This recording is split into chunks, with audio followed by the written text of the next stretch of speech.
All right, all right, all right. Good afternoon. Good afternoon. Hope everybody's doing okay today. My name is 12 Gauge. If you haven't been to my channel before, welcome. I hope you find something here that you enjoy. If you're a continuing person that keeps showing up and giving me the love, thank you so much. Just got off work a little while ago, so I'm kind of winding down off the work mode and thought I'd get on here and I'd talk a little bit about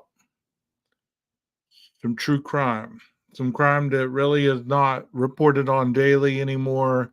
Some of this stuff I'm about to talk about is a little cold. So hopefully we can heat it back up to get some information out there and help these cases kind of get some more attention. I know that, my channel's little and there's not a lot that I can do, but hopefully if somebody's in here and they know something or they've heard something or they've seen something, they can pass it along to the authorities. So, I hope not to go too long today. Um, but you know how I get when I get to speaking, when I get long winded. I just keep talking and talking and talking. So hopefully I don't go past the time that I've given myself to speak. And one of the reasons that I decided to go live a little earlier today is so that I can free up my evening, to do the things that I need to do. Not really feeling the cam today, so hopefully the avatar will have to work. Right now, we currently have one person in the chat. Hello, Aquarius. I hope that you're doing okay. Hopefully, some other people will be in here to join you shortly. Right now, I want to go ahead and speak on what the title says. It says, Oregon murders, are they connected to the IDAHO4? Well, this has to do with women that were found in the Portland, Oregon area. And this happened, let's see. This happened about 2023 or so, 2022. So let's go ahead and listen to the video and let's go from there. Loss without answers leaves emotions on high. Uneasy, horrified, heartbroken. Ariel Hamby's stepsister, Joanna Speaks, was an Oregon mother of 3. She was an amazing sister, a wonderful daughter, a great, fantastic mother. Speaks was found dead from a homicide in April, becoming one of 6 different women in the Portland metro area, all under 40, discovered dead within 100 miles of each other just weeks apart, leaving the Pacific Northwest in fear of a possible serial killer. 508-4 en route to Southeast Ed Road. It starts with 22-year-old Kristen Smith, found February 19th in Southeast Portland. April 8th, Speaks is found on an abandoned property, dead from blunt force trauma to her neck and head. Weeks later, on April 24th, 2 women's bodies found on the same day. Charity Lynn Perry and an unidentified woman believed to have been Native American, who police say showed no signs of foul play. April 30th, 31-year-old Bridget Webster discovered on a rural road. And just 1 week later, 22-year-old Ashley Reel, last seen on surveillance at a restaurant, found dead in a heavily wooded area. The various police departments and agencies investigating now working together to see if there's a link between cases. What are they specifically looking for to see if they're all connected? One of the main things that they're going to be looking at is the manner of death and the weapon. If that's consistent across all of these victims, that would be a huge point. Portland police tonight pushing against speculation of a serial killer, saying, quote, "I cannot say we're not looking into it, but we do not want the public to jump to any conclusions. For families left behind with questions, Answers can't come soon enough. This isn't just about my sister anymore, even if it's not one person doing this. Marissa Para, NBC News. Thanks for watching. Let me back this up a little bit. Let me show you the map. Okay, this is in Washington, obviously. So Pullman's not that far from Portland. Portland's right here. There's Tacoma somewhere right here, I think. Then Pullman's right over here in this area, and then we got Idaho. So you look at these 6 women. Or actually, yeah, there's 6. 1, 2, 3, 4, 5. Well, I don't know where the 6th one is, but there's 6 Oregon deaths. So there's 6 of them.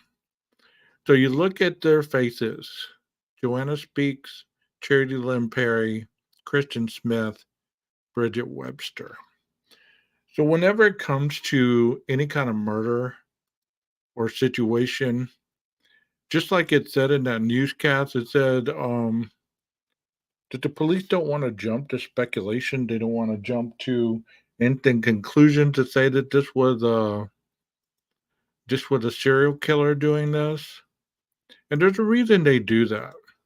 They don't want to necessarily give out the vibe that they don't know who's doing this, and to give the public fear. So the same thing happened in the IDAHO4. You know, at first, there is no threat to the community. Everything's all right. Then all of a sudden, they're like, well, we still don't have a suspect, blah, blah, blah. So I don't think that made the community feel much better.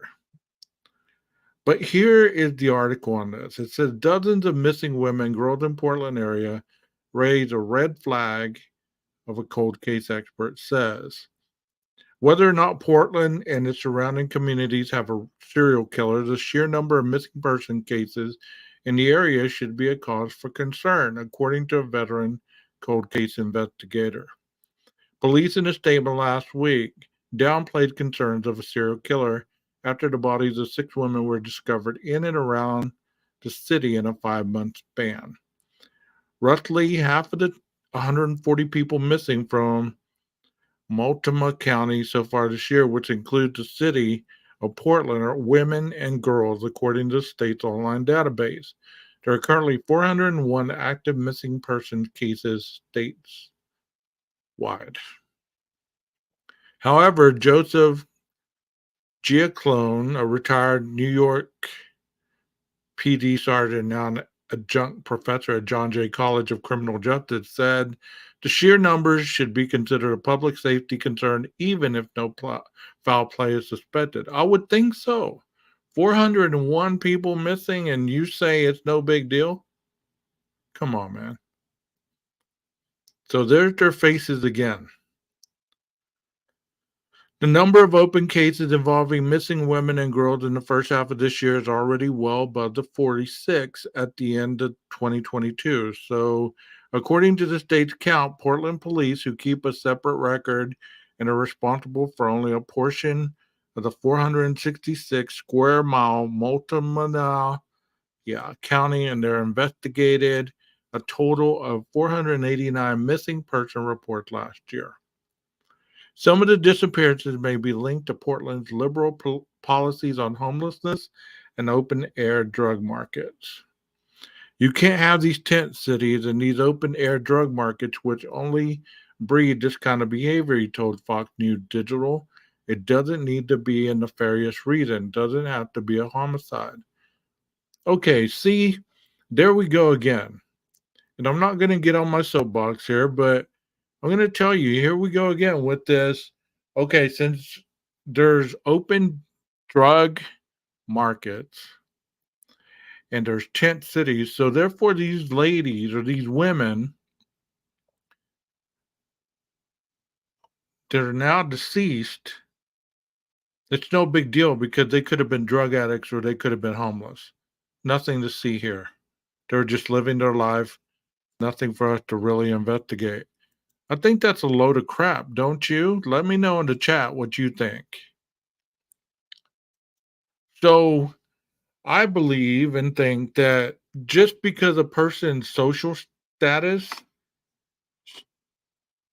is beneath some other people's based on their lifestyle or their ability to live life according to the way other people live their lives, it shouldn't mean that their life is less valid.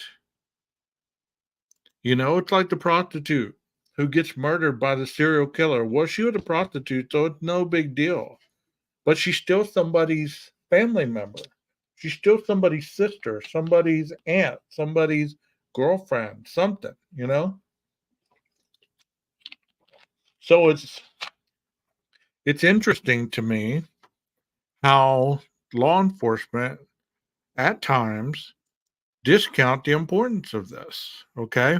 Um, and I'm not getting on my high horse here, but every time I read that or every time I hear it, it's just like, okay, these people's lives are not as important as other people's because of their choices they're choosing to make. Maybe that's all they can do at this point.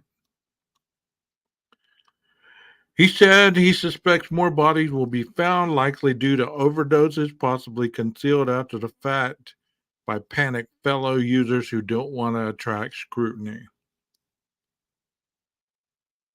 He said he suspects.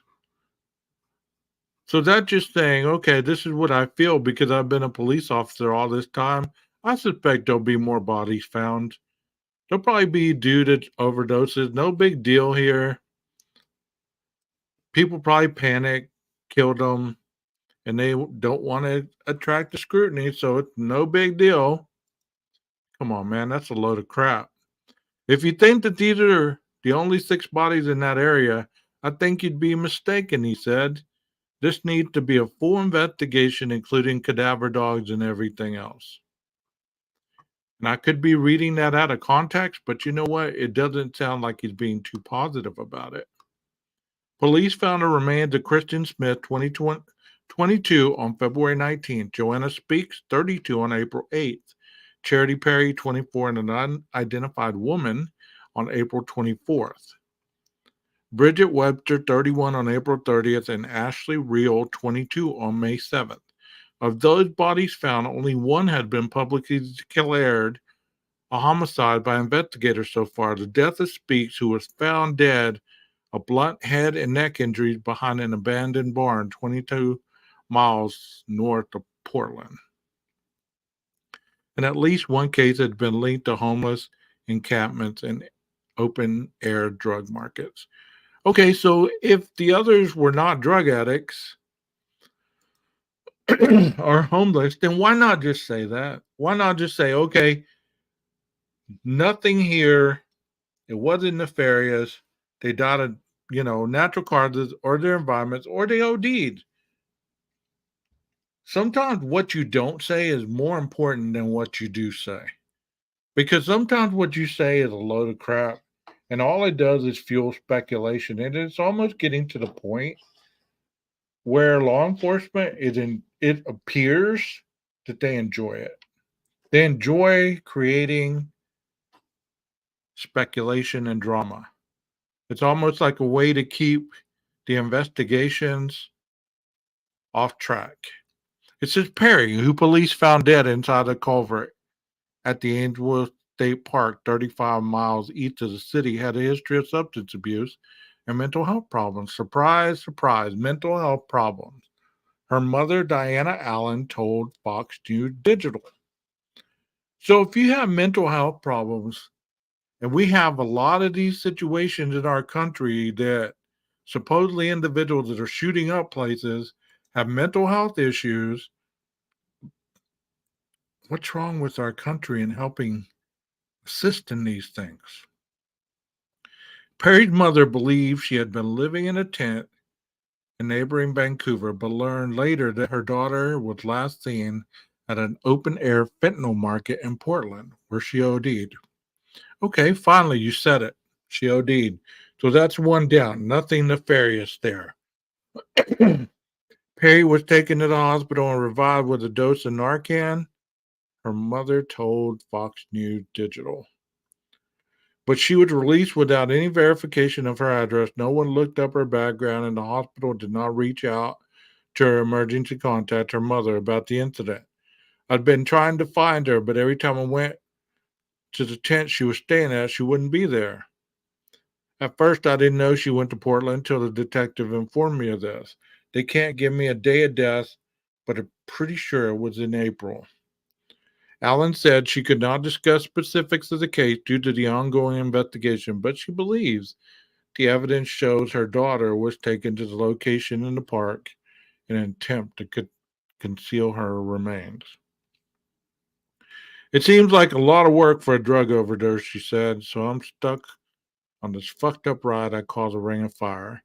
One side is trying to reach for everything that may have a more innocent reasoning behind it. The other sucks you down a rabbit hole that I fear I may never get out of it. Despite her troubles, Perry was very friendly and eager to meet new people, her mother said. According to a report, investigators are looking into the possible connection between the death of Speaks, the lone confirmed homicide, Perry, and Webster. All three died in a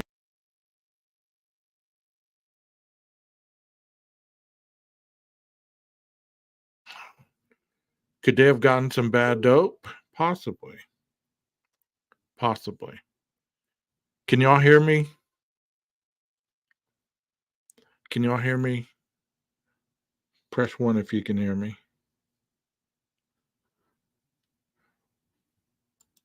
Okay, if you look at the history of serial killers, they always prey on the most vulnerable, and specifically people who are drug users, homeless, or prostitutes because they're transient.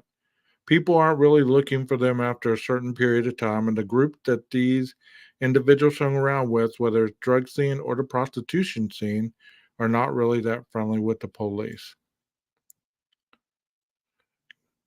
Of course, that's the type of lifestyle that the individual typically use to support their habits. A search of the National Missing and Unidentified Persons System database revealed at least 4 other Jane Does were found in the region in 2022. A woman in Lowell, Oregon in May, another in Salem, Oregon in November, and 2 more women in Woodland, Washington in March and April. One of them had been struck by a train. 2 were found on the side of the rural roads, and the 4th was found floating in the Columbia River. If a serial killer was involved in any of this, he or she had the perfect cover. We have people coming from different countries, different parts of the state, an open air drug scene, maybe prostitution, and all those other things that you have the city that had to abolish the police movement. Talk about a serial killer's sweet spot. I'm pretty certain that was sarcasm on his part. But there has to be a reason that the citizens want to abolish the police, because with a mentality like that, if he was speaking that out loud, I'm sure it would be just as sarcastic as I speculated that it was. Okay, right now we're going to shift gears to the next one. It says Oregon mom hopes Idaho killings bring attention to her son's murder. So here's another situation in Oregon.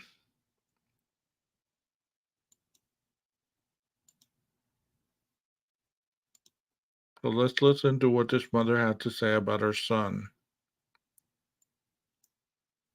Little over 400 miles away from Moscow, Idaho, the case of another deadly stabbing during another overnight home invasion. That case has gone cold because it's 15 months now.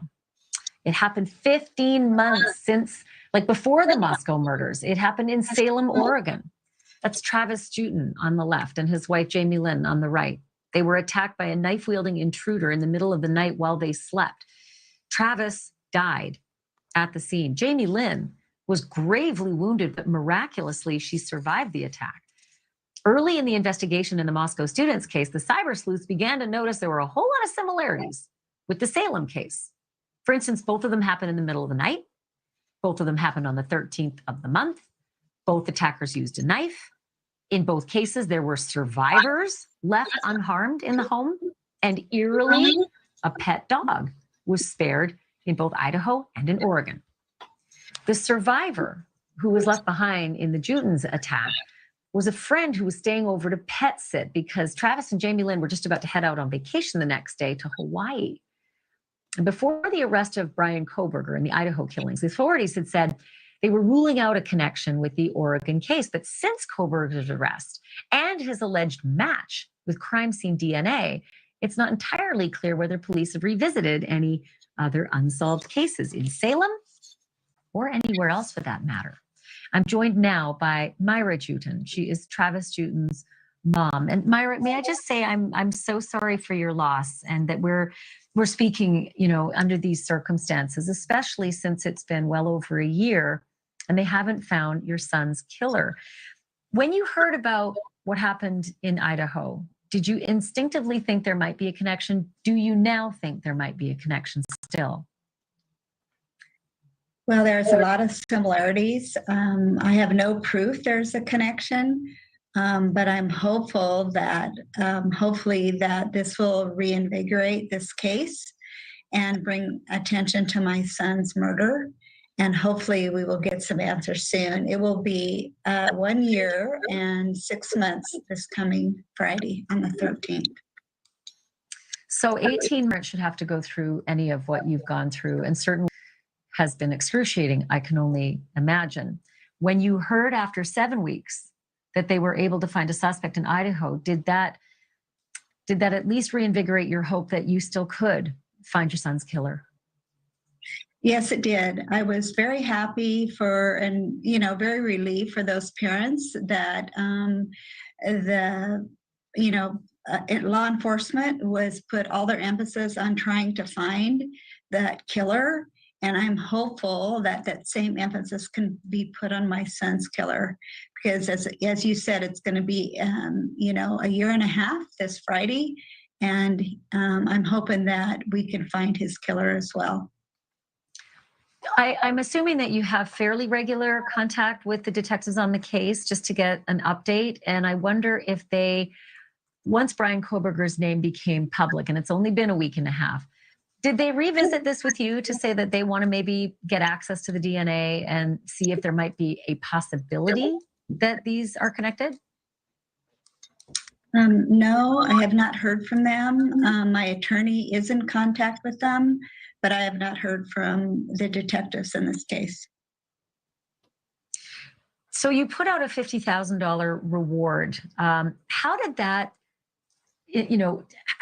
juice the tips that came in? Because as we know, tips can be everything, right?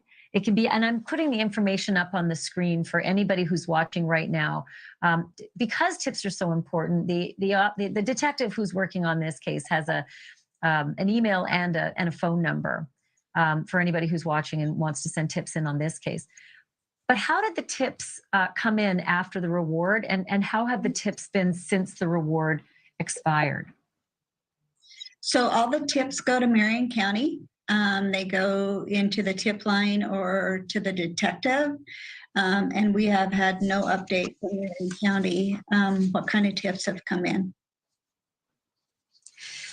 And, there was another case as well within the last few years of a bizarre overnight stabbing. A woman named Sandra Ladd also stabbed in her home in the middle of the night. They haven't found that killer either.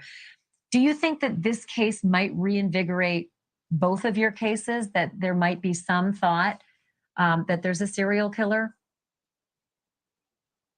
Well, what I hope it does is that I hope it reinvigorates both cases, because no parent, no family should go what my family has gone through for the last, year and a half with no answers.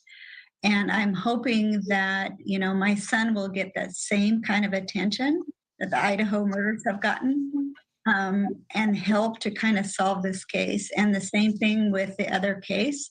I hope that family gets answers as well.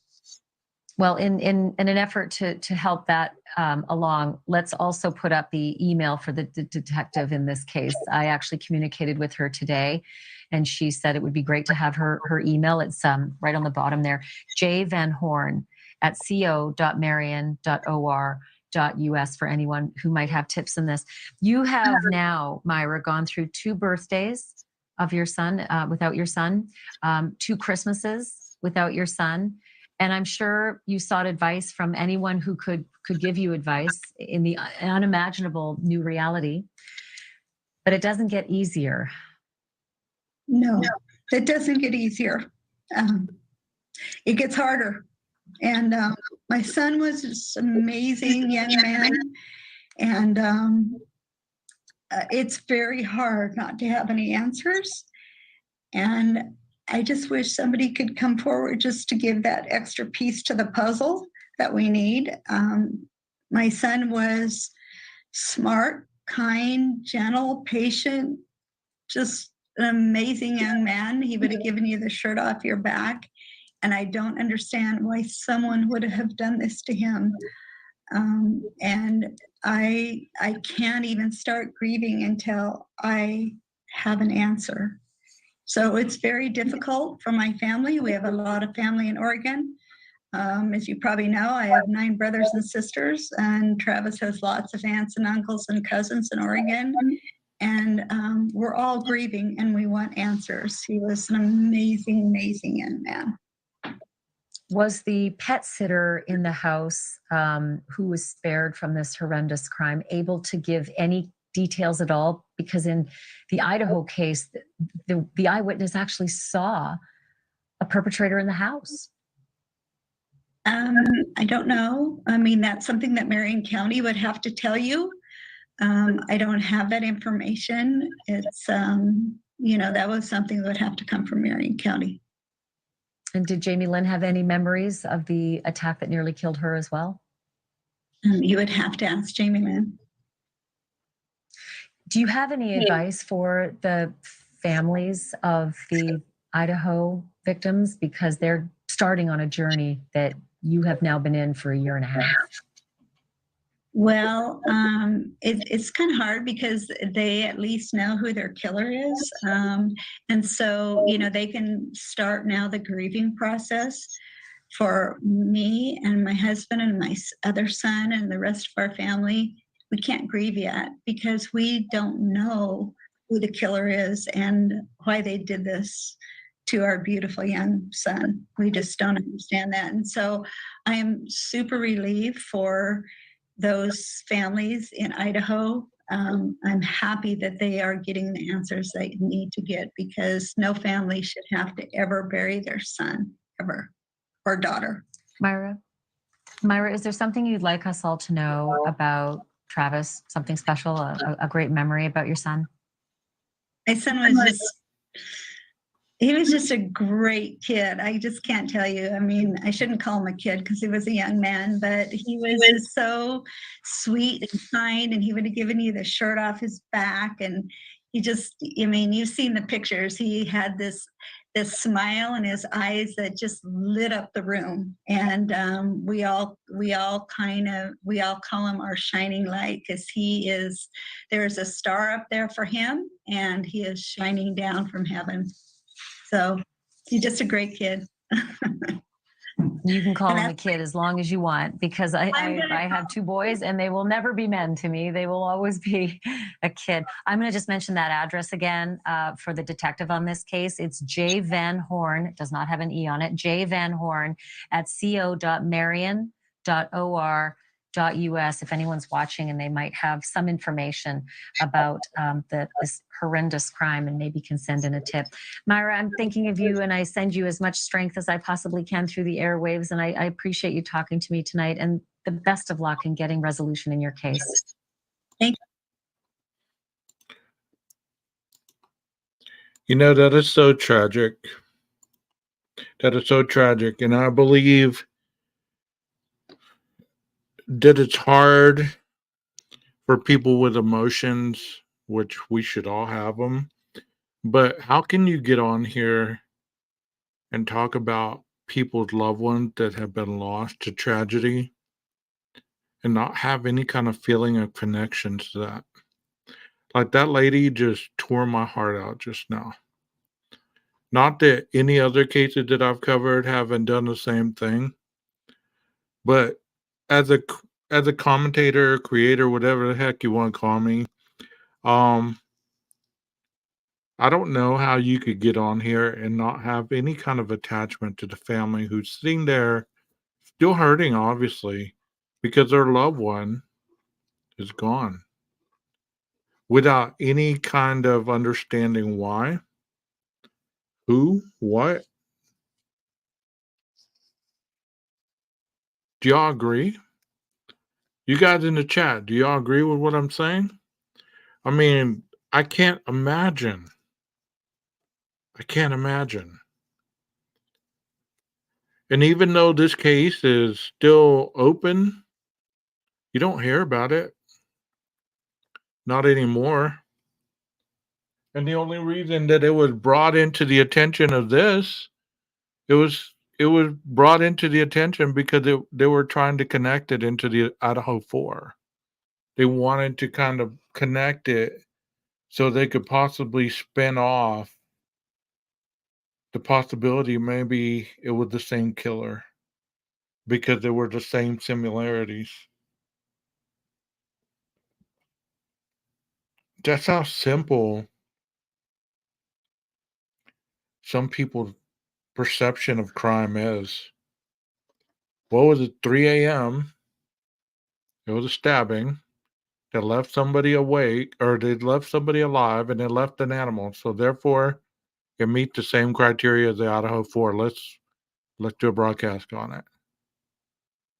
But if it doesn't meet the same criteria, it doesn't meet the same sensationalization as these other cases, they just kind of get swept under the carpet.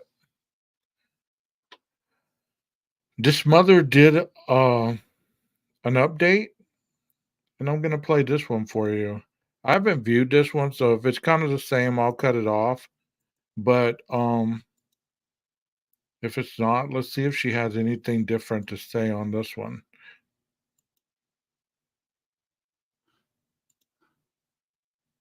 Travis brought us so much joy and happiness.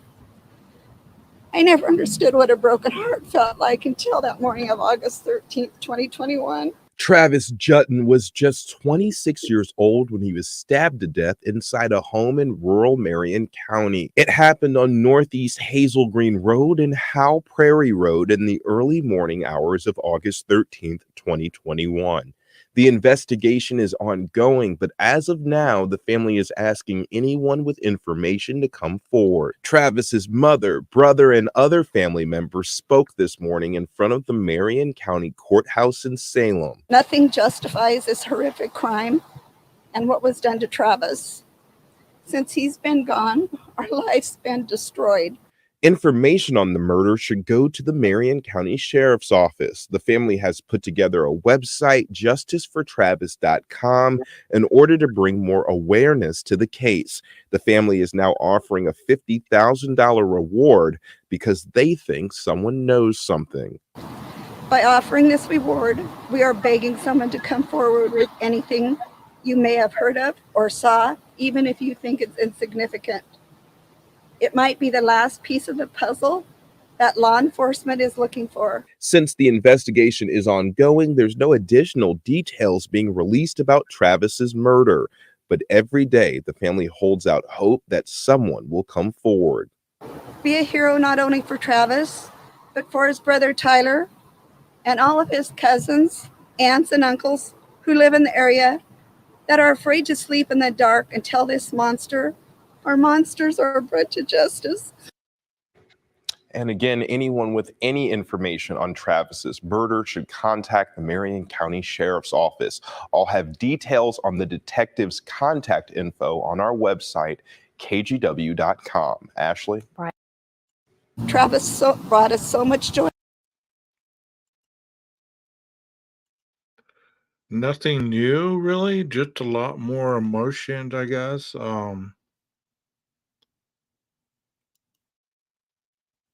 Let's see what if social media doesn't grab a hold of it, I feel like it doesn't get attention. It seems that way, doesn't it? It really does. Yes, along with the woman that survived it, I think her name was Terry. She suffered physically and mentally, very traumatized. Of course, can you imagine like having that happen to you in the middle of the night when I mean, because usually individuals are hitting their deepest sleep around that time between 3 and 5. So can you imagine being awoken to someone next to you being murdered and you almost losing your life? That's terrible to think about. I'm working on some videos for the future. I'm waiting to get some permission from certain um, people before I show them. But it's gonna continue down the path of understanding an attack, and it's gonna outline even more in detail how the situation occurs, some of the trauma that's affected by it, and how the inability to fight back, as many people think that they would be able to do that. Like in the Idaho 4 case, I remember hearing, why didn't they fight back? Or if they did fight back, they almost, could have overpowered the person who was stabbing. Once I show you some of these things that I have planned, you're going to gain an understanding about this attack more than what I've already showed in some of my other videos on exactly how these things happen and how easily it is not to be able to fight back. It's terrible to think about whenever you're trying to realize certain things happen in the middle of the night. Have you ever been drinking and in a stupor, being awoken by some kind of emergency and not being able to focus, not being able to know where you're at? Or even if you've ever been in a deep sleep and you get awoken, it takes a couple seconds to kind of find out where you're at, to catch your bearings, to understand what's going on. So if somebody's already swinging on you, there's a good possibility that you're in trouble. You're in a lot of trouble unless you know self-defense. And still it might not be enough. Because on average there's five strikes per second that can happen. Five. So in 5 seconds or in 1 second you could get hit 5 times by a knife. That's a lot. And since we are talking about the Idaho 4, I want to show some other pictures that I was going to show the other day. I want to talk about them a little bit. And I'm not showing anything that probably hasn't already been seen before a million times. If it hasn't, then I'm not trying to be one of those trailblazers that, you know,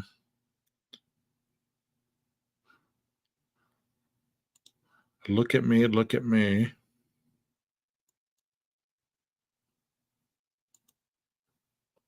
Let me show the first picture.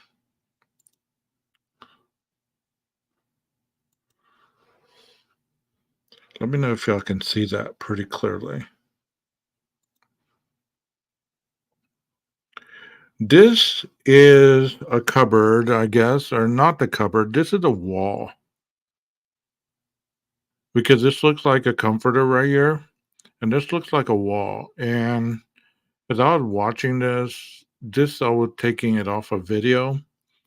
But as I was watching it, it got darker with stains going up the wall. And this is like a doorway, it looks like. So what does that look like to you? Doesn't that look like blood splatter?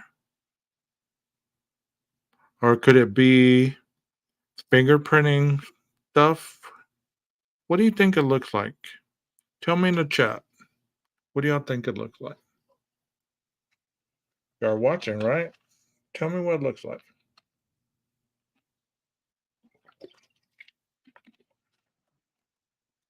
I'll wait because I'm not sure how far back some of you are. So I'm not quite certain what that could be. It could be it looks almost like a smudge on the frame. But then again, there's a trail off. Like right here, there's a trail off. See, this looks like smudge. Maybe it was dusted for prints. 'Cause that looks a little darker. But look at this area. It's not as dark and it's kind of reddish. There's a lot of stuff right here. And up here, there was a lot more blackish area. So what's it look like to y'all? Are y'all still with me? Hope so, because I'm talking to myself if you're not.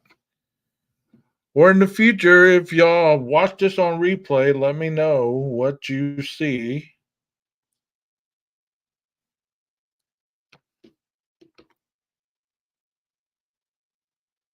That's what I thought it was, but I'm about to show that area. So I was kind of confused because it doesn't look like as dark a material as the cupboard. It might be shadows as well. I mean, I'm not certain. I'm not certain. So I'm kind of asking. I really thought that was a door frame, from the window, the slider, not the kitchen. Thank you for answering because I feel like I'm talking to myself. I thought this was the cupboard too when I saw it, but this looks more like I mean, I don't know. You could be right. You could be right. I could be wrong. Let's look at the other photo.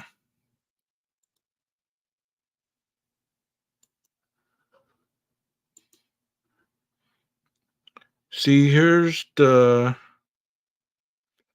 wood that the kitchen cabinets are made out of. That looked more like the molding on the door frame.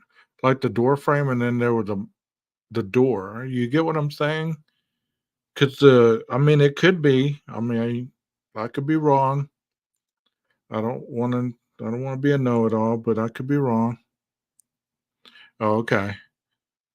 So did the fridge have like wooden paneling around it?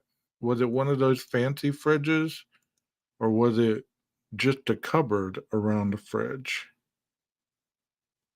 Because I know the fridge is against this wall, and there's another cupboard on the other side of the kitchen. So I was just wondering if it was a fridge area. Let's look at it again. Yeah, I guess you could be right. I mean, but I don't see the little indention area right here, though. That's the only thing that kind of threw me off. See, that looks more like a door frame to me. I could be wrong. You could be right. I don't know. We could both be wrong. Who knows? I was just asking, what you see right there. Then I found another picture. I don't know if you remember this one, where they found the boot pattern out in the back. This never made the PCA. They found this, and they never mentioned it. Why do you think that is? Dang, I wish there was more people in chat so we could all be having a big old long conversation about this. I think it was the cupboards on the left. I don't think anything is in the right other than the entry to the living room. You're probably right. Um, I'll try to find another picture of the kitchen on that area, But everything that I've seen, um,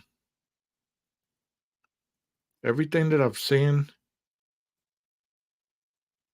has been scrubbed. I can't seem to find any pictures of the kitchen for whatever reason. I just got lucky to find this one. But this one right here is the heel of a boot that was supposedly found back behind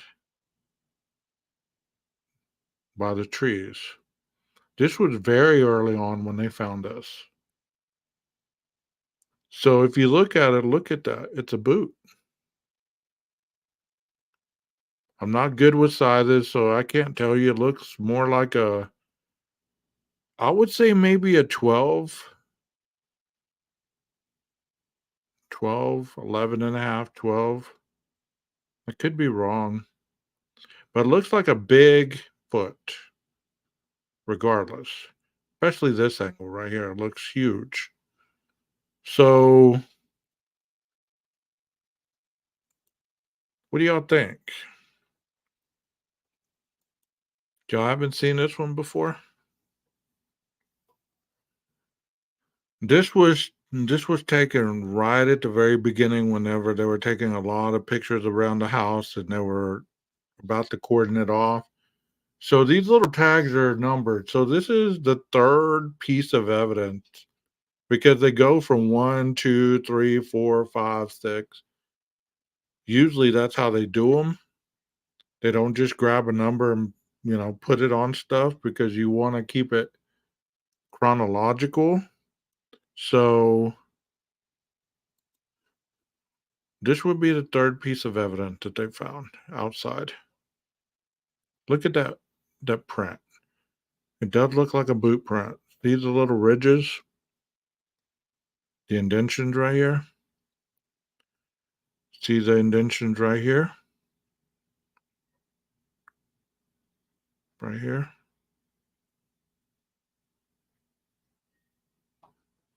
So this is, if you watch the video on the tire marks that I have on my video, in my video library, it's in the live. So I did a live on tire impressions. So it lets you know how the police, how they get evidence on certain things, whether it be foot impressions, whether it get tire impressions, how they cast them, how they pull the cast, whether it's something that's moving, something that's just there. And I know what people are gonna say. I already know it. They're gonna say this, and I'm probably already putting words in their mouths. Look at on the side of there, there's those little ridges too. There's those little pieces of dirt that are broken up. How can you tell that that's just a boot imprint? Well, I'm pretty certain that if this individual's right here standing over it, they know the difference between messed around. Look, if you step right here, you're gonna mess this area up around the area wherever the foot falls. Okay. So once you plant your foot and you leave an indention like that, it's gonna mess the rest of the area up. It's not gonna stay complete. Like if there was not a shoe print there or a boot print, this you wouldn't see the symmetrical layout of a boot. You wouldn't see it. It would look like this. So if the boot stepped over here and it broke up this area, you'd see the same thing. So chances are there was some of this mud or clay or whatever it is, leaves in this little area that was broken up. See, you can tell there's a leaf or something right there. So, I mean, you'd be able to tell that it's something that wasn't planted. Okay? So there is one that talks about the car and the tire prints and how they get that that impression off the asphalt, how they get it off the wooden floors, how they get it off walls, how they get it off surfaces like what we're looking at right now. I thought this was very, very cool because I hadn't seen this in a long time. And I thought, wow, I had forgotten I had this. And you know, when you're going through and you're taking pictures of stuff and you're documenting stuff and you're thinking, man, I might look at this later on. And you forget about it. Y'all see that just a little clearer now? I made it go a little more. Let's see if I can get it. Okay, there's both of them right there. So you see the indentation right here? This is the heel right here. See how it dug in to the ground? This was before the snow, okay? So if they were investigating back in back of the house on the next day or that day, then this would have been fresh. There would have been no snow to tamper with it. It would have been just cold as hell because that's how it was.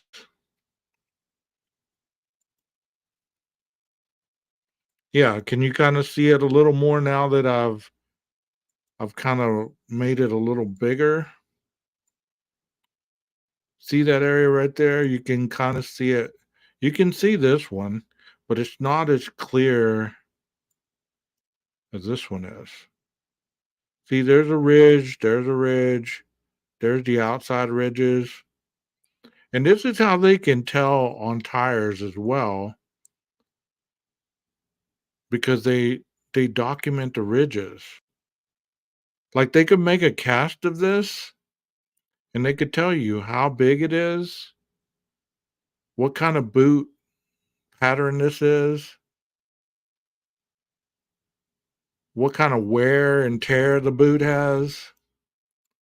Like if this person walked on the ins or the outside of their heel, there'd be more wear and tear out here than there would be on this side. Or if they walked on their heels, which area would be stronger. So look, this one looks a little deeper. So this can tell you that this person could have led with their heel and was walking heavy, if that's what they're looking for. You get what I'm saying? Like this is deeper than this side. So this can tell you a lot about the steps.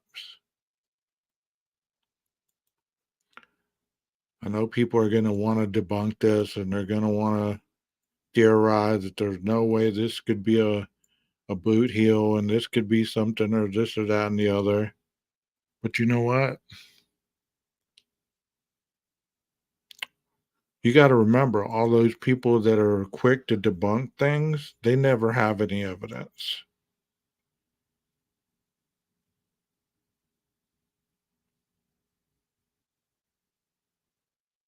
Man, I'd love to see that. Can you email that to me at 12 gauge Phillips 41 at gmail.com, because I'll show that so we can discuss that. Hey Christy, how you doing? Glad to see you. Did you hear what I just said as far as like information? And the other day I showed a picture of Maddie's room, and I wasn't even thinking, but I was trying to make a point because I was caught up in the picture. And I wasn't even thinking, that was, as somebody politely informed me, that was her dorm room. And I'm glad that they were polite because I didn't even realize it when I was talking about it.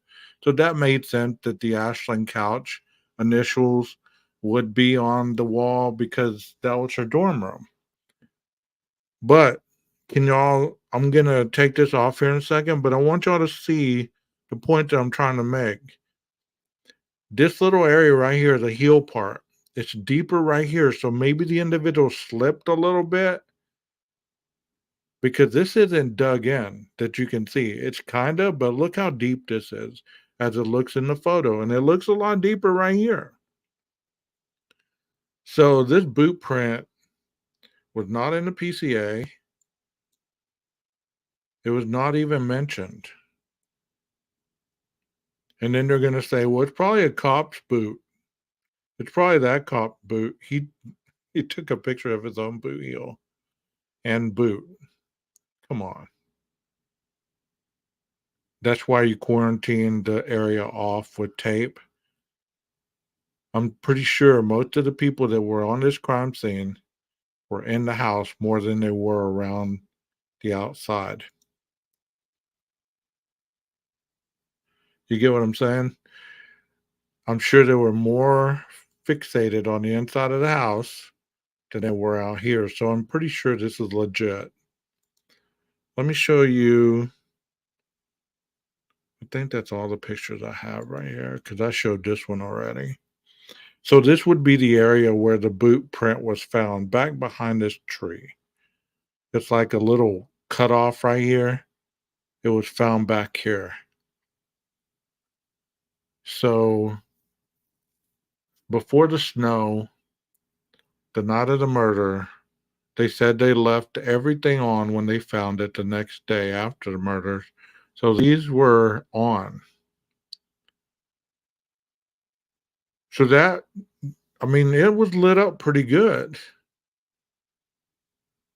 You know, if the cops left the computer screen on and they didn't mess with it, you remember that computer screen that said no network available, which was in Kaylee's room or something, that they had pictures of that?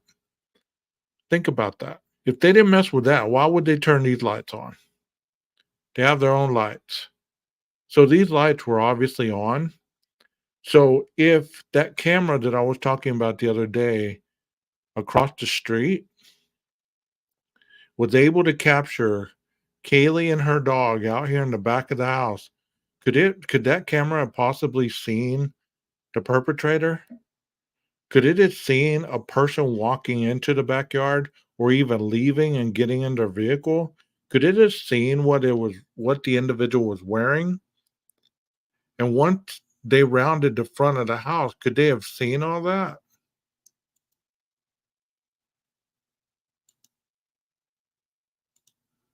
Paula, I'm still waiting on that email. So as soon as you send it, I will put that up on the screen. I want to show another video while I'm waiting on that email from you.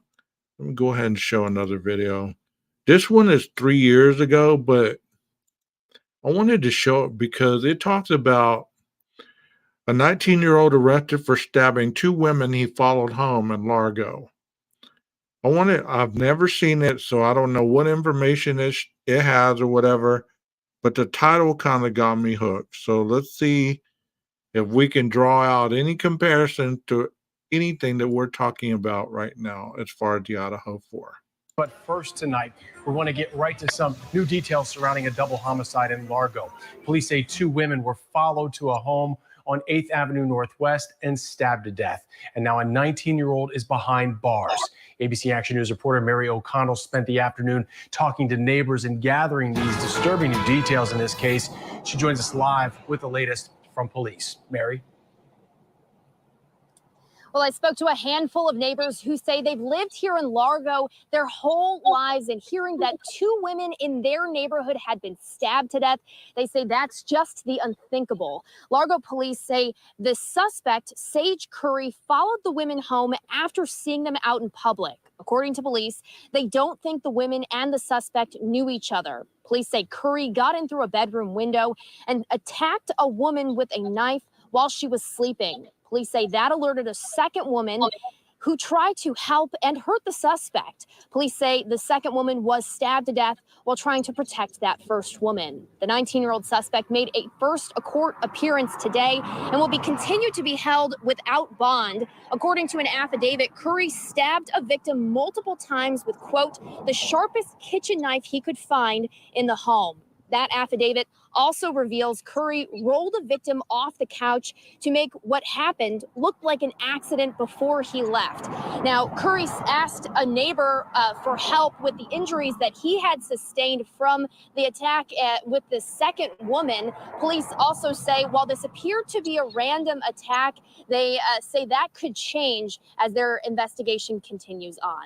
In Largo, Mary O'Connell, ABC Action News. Okay, so what do y'all think about that? I mean, there was no attachment to the women. He just followed them home. Paula, can you send that again? Because it said there was no attachment. I mean, it wouldn't let me open it up. I downloaded it, but it wouldn't let me open it up.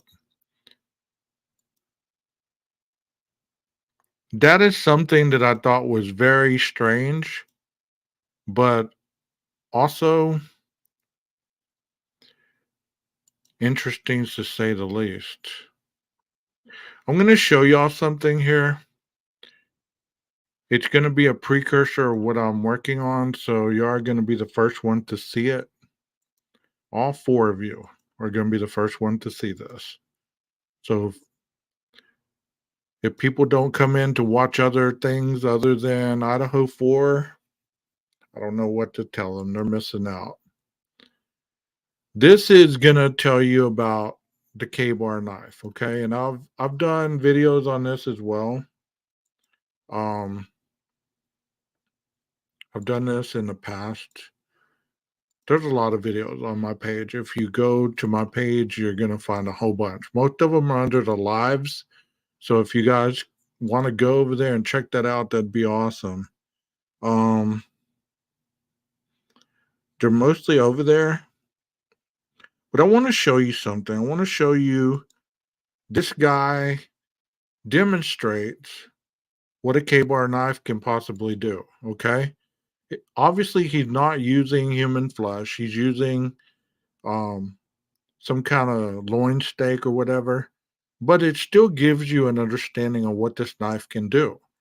Because like I've told you in the past, on almost every video that I do on knives, I'm no knife expert. Hopefully I'm getting a knife expert to come up and give me the dynamics of knives. But this individual is going to show you just how easily it is to be able to maneuver a K-bar knife. Even, I mean, if that was the knife that was used, we don't even know if it was the K-bar knife that was used. Maybe it was just the sheath that was left as a red herring. We don't know.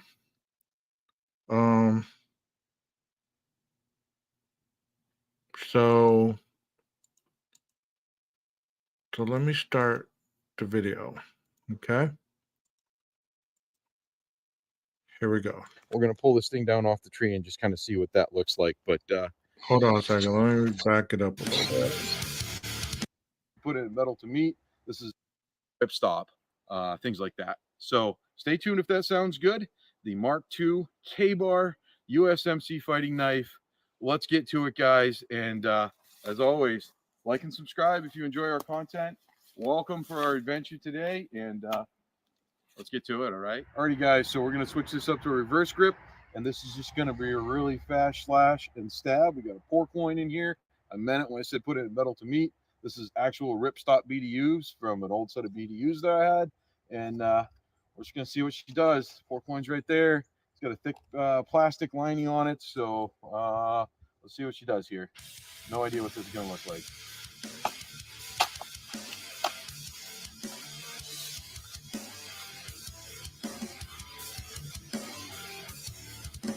So here's your use of the pommel there. It's kind of a operator error there. I felt it go straight through and into the tree. We're going to pull this thing down off the tree and just kind of see what that looks like. But I'm thinking she definitely went all the way through and into the tree. So, all right, let's pull her down and have a look. All right, guys. So here we have it. You can see these went right through the ripstop without any problems. And into the meat, also went through this plastic casing here, and the stab clearly went all the way through. That's a decent wound. The slash was, yeah, pretty sharp. I mean, think about that being muscle right there. Okay, look at that wound. And some of the other stuff that I'm going to show you later on in other videos that I'm waiting to get permission for, I'm going to show you how it tears this part. Okay, but look at that wound, and it went all the way through. This was the slash where his fingers are. That's the slash. So the other part right here, that gaping wound right there, that was the stab. So the slash, he's going to show you, is pretty deep as well. It's going to be able to cut deep. But I wanted to show you this because many people do not know the difference between a slash and a tear or a stab. This gaping part right here is a tear slash stab. Where his fingers are, that's a slash. Meaning that you slash somebody, they're going to get a wound like this, and it's going to bleed internally under the skin. It's not going to bleed out. This one is going to bleed out, and it's going to be bleeding out the other end as well. Okay, so just giving you an understanding about that. Shallow, it got on some gristle right there. But I would say with the old slash and stab, it's definitely just on the actual raw meat. It's not going to give you any problems. But we are going to do a cut test. But as you can see, she gets in there without an issue. Through the ripstop and the plastic, it did the job. I would not want to take that blade. That's definitely a stout blade. I wouldn't want to take that full on. But all right, well, enough of that testing. Let's get on to the next test where we got something else lined up for you. All right, stay tuned. Let's get to it. Alrighty, guys. So under here, we've got a milk jug.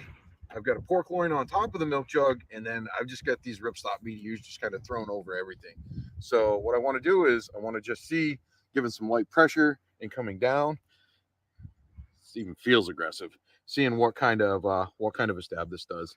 Just giving it a push down through. Will it go through all this stuff? I don't know. Let's find out. That was actually alarmingly easy, like butter. All the way through. Also shows you how much penetration you get with something like that.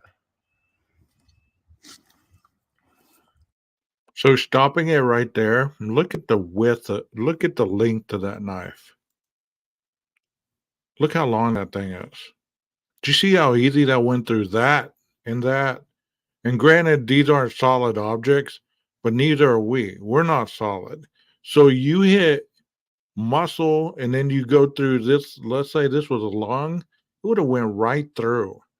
And those females and that male that were attacked, they weren't very big people.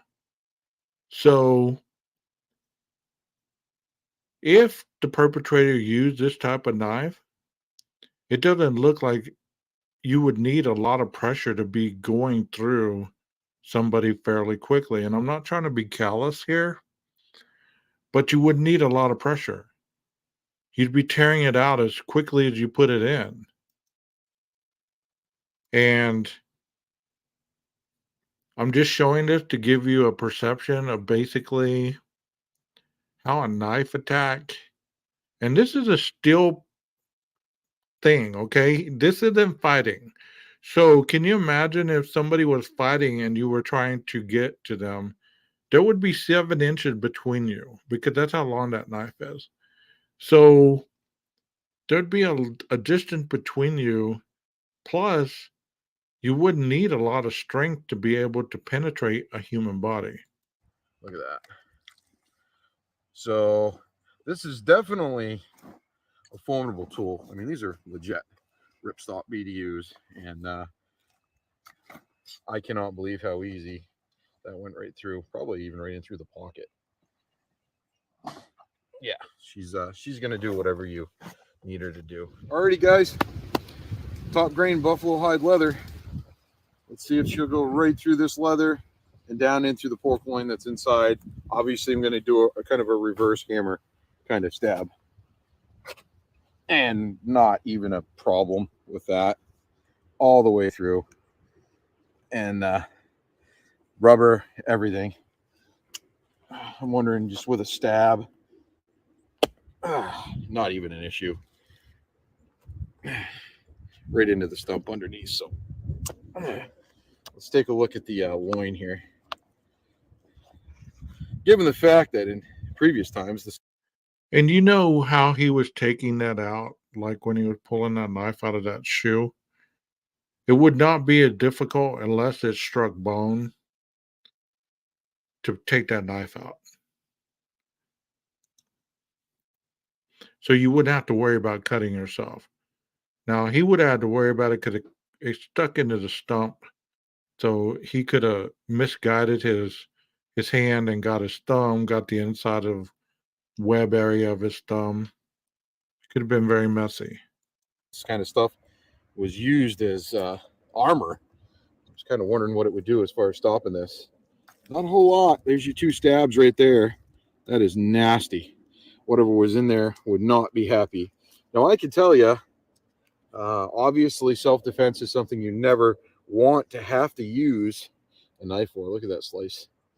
But honestly speaking, it is one of those things that this is what this knife was bred for. So anybody that buys a K-bar that says that they would never use it in a defensive way, I mean, that's kind of probably, in my estimation, there are better bushcraft knives out there, although we're going to bring this out for a little bushcraft, to put it through all of its paces. But honestly speaking, if I'm buying a K-bar, it's to have it for also a self-defense tool as well as bushcraft, whether it be against animal or the 2-legged variety animal. All kinds of predators out there, right, guys? So as you can see, after all that, she's still slicing amazingly.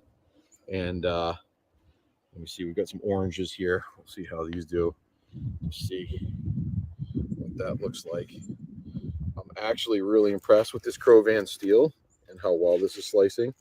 Fine slices, not fine slices, whatever. So there we go, guys. The K-bar brand, K-bar USMC Mark II fighting knife. As far as I'd like to thank the Maniac guy for this presentation. It is his presentation. It is not my own. I'm just commentating on it. So that was interesting. That was very interesting. What do y'all think, guys? Those of you in the chat, what do you think about that? Give me some feedback. Do you believe that the knife used could have possibly been a K-bar? Do you think it would have been something that would have caused the wound that they've told you about? The tears, gouges, you know?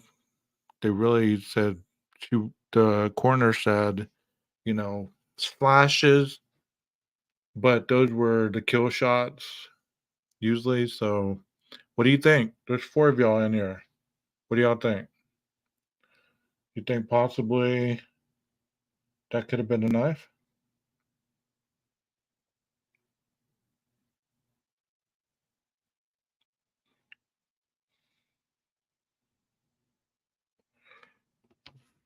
Yeah, I think so too. I think so too. But you just never know because there's so many knives that can mimic the K-bar. You say I enjoyed the video seeing the knife and use. It could have been yes.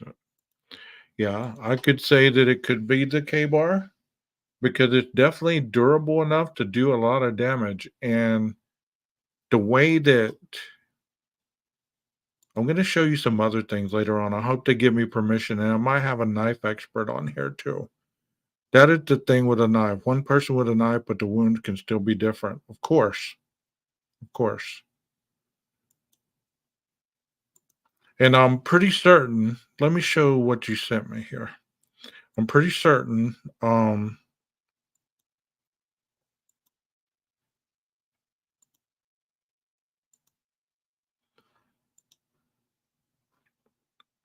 pretty certain that whatever caused those gouges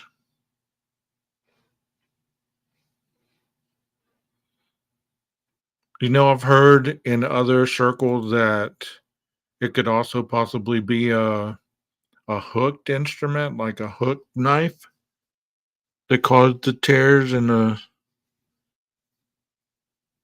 Paula, you are correct once again. As y'all can see, that little area that I was talking about, there is the comforter, and there's the wrinkled up looking area right there. That looks like the refrigerator door with the handle. You are correct. Very good. Thank you for showing me that. Because I wasn't certain. I mean, based on that picture, it looks like a door frame because it's such a close up, I guess.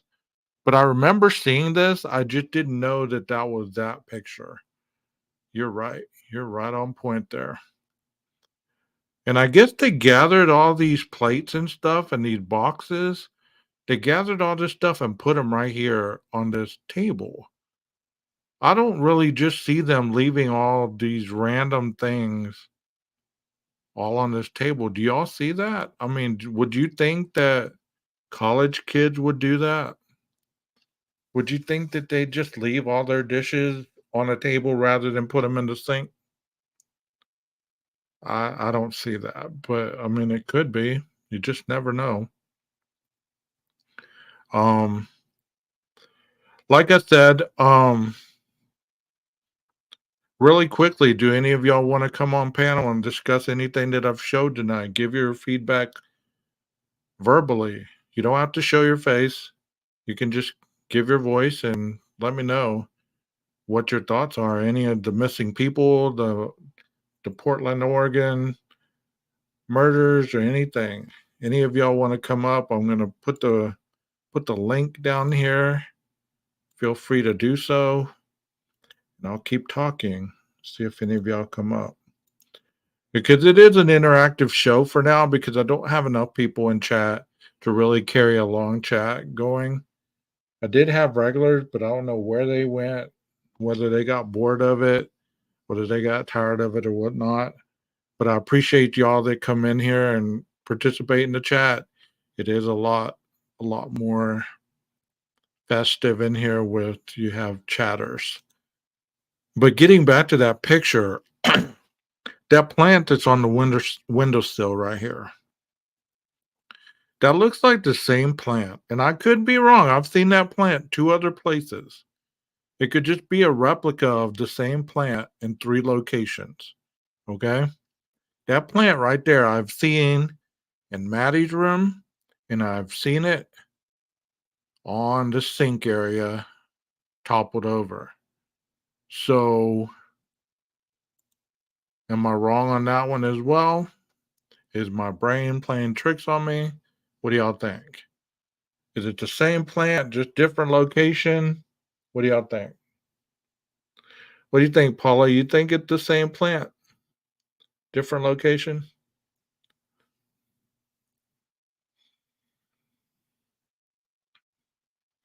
I know that's an interesting shot right there. I wonder who got that.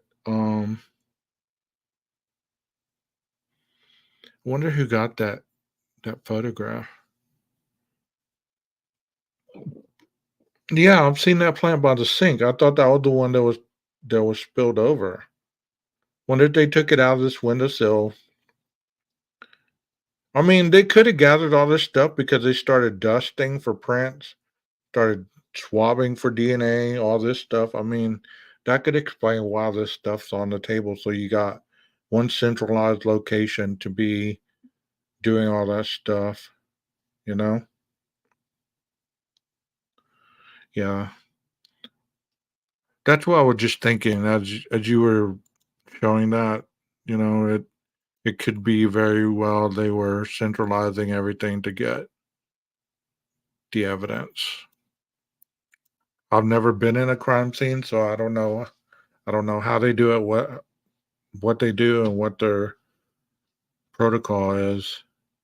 But I think it's interesting whenever individuals look at a picture or look at a video, and it could be a very biased video. You only see one part of it. Like, let's say we were watching a video of a school teacher, and it was a confrontation one, okay?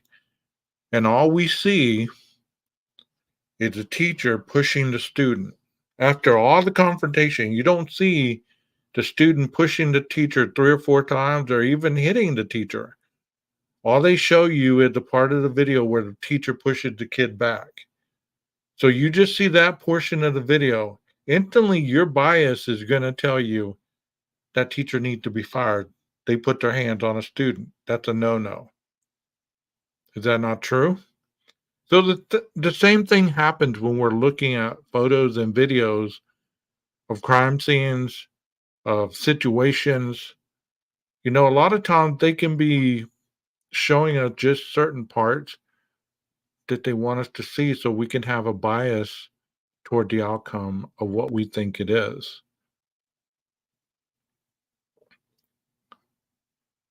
I'm not saying that the police planted any of that stuff so photographers could take pictures and, you know, they put in your brain what they wanted you to see or believe, but I'm saying in other instances, some of these pictures are staged, it looks like, so that you'll have a biasness towards it. But anyways, I've gone way longer than anticipated. Tomorrow night I'm going to do another live over the Chewy process, and I'm also going to see if I got permission from that individual yet to show what I want to show as far as the continuum of the knife educational part. So thank you very much for you guys being here. I have that live scheduled on my page, so if you want to know what time I plan on doing it, please look on my page. There's more videos on the live portion of my page than there are on the video portion. So there's more informative videos on the lives than there are on the videos. And you don't see all of them when you pull the video tab up. You don't see all of them. So take a look around, see if you like anything. There's a lot of different informative things in there. So let me know in the comments if you enjoy the content. You know, I seen your video on the camera on replay. I have a picture from directly across from 1122 of someone handing something daily, maybe a thumb drive or a storage card. Yeah, if you'd send me that too, that'd be awesome because I've been looking everywhere for some kind of evidence about that. And I know what you're talking about. I remember seeing that. So possibly it could be a thumb card or a storage card from that Ring cam. So like I was saying, if you enjoyed the content, please continue to leave comments and, you know, suggestions. If you have any kind of case that you want me to talk about or look into, and maybe we can look into together, just send me an email. Like I said, my email is 12gagephillips41@gmail.com. Y'all have a good evening, and I'll talk to you soon. Maestro, cue the music.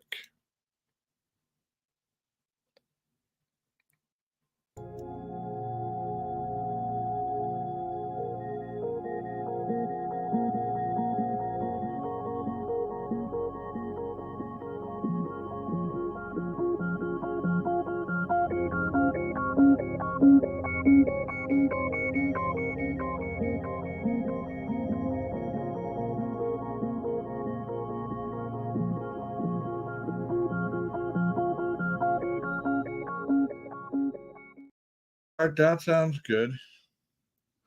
She also gets out at 4 tomorrow. Would it be all right if we just went to dinner?